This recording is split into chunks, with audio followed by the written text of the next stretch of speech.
Changing your car's oil filter a couple of times a year is an easy way to prolong the life of your engine. The oil pump forces oil through the filter to the moving parts in the engine. The filter's job is to block dirt and metal debris from getting in between those parts and causing engine damage.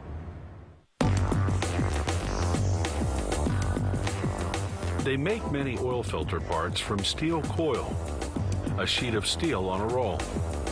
They start by unwinding the roll and feeding the coil into a press. The press contains a series of dies, each of which progressively stamps the steel into the shape of the specific part they're making.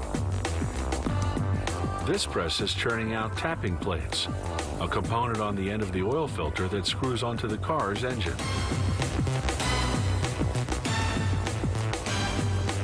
Hot off the press, the tapping plates travel on a magnetic conveyor to the welding station. There, a robotic arm loads them onto the welding carousel. But before any welding begins, a nozzle applies sealant around the rim of each plate. This will fill any gaps left between the parts after welding. A robot now welds the tapping plate to another steel part called the bottom ring. This ring will hold the gasket, the rubber seal that prevents oil from leaking out as it travels through the filter into the engine.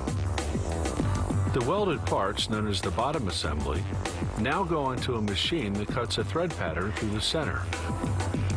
This will enable the oil filter to be screwed on to the engine. Another press produces the oil filter steel body called the canister. The dies first stamp out a rough canister shape. Then they reduce the diameter and make the can taller. Finally, they cut off the excess.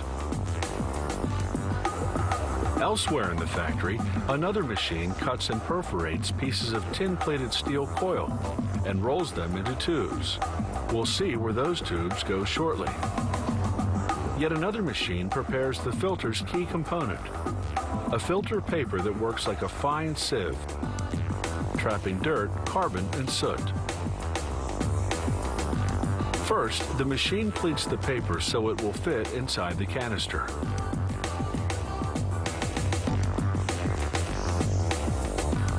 Next, the machine cuts the continuous ribbon of pleated paper into lengths.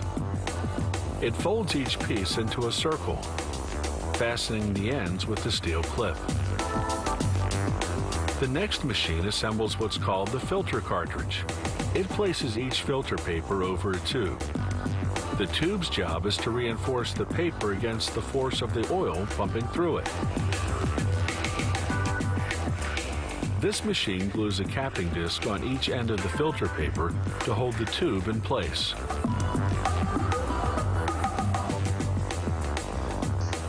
A heater cures the glue.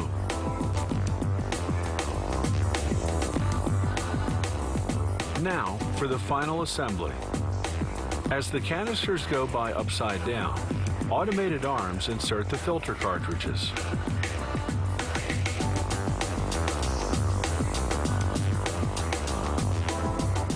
A worker then puts a thin rubber disc on top of each cartridge. This disc will prevent the oil from draining out of the filter. Now for those bottom assemblies we saw them making earlier. A worker positions one on each canister. Then a machine called a seamer folds its edge down, forming a rim, just like the rim of a soup can. Now the conveyor turns the filters right side up as they file by 5 nozzles spraying powder paint. An infrared oven dries the paint in about 90 seconds. Then a printing machine stamps on the product information. The conveyor now turns the filters upside down again as they travel to the gasket inserter. Its automated plungers insert a gasket into each bottom ring. These automotive oil filters are finally finished and ready to do the dirty work.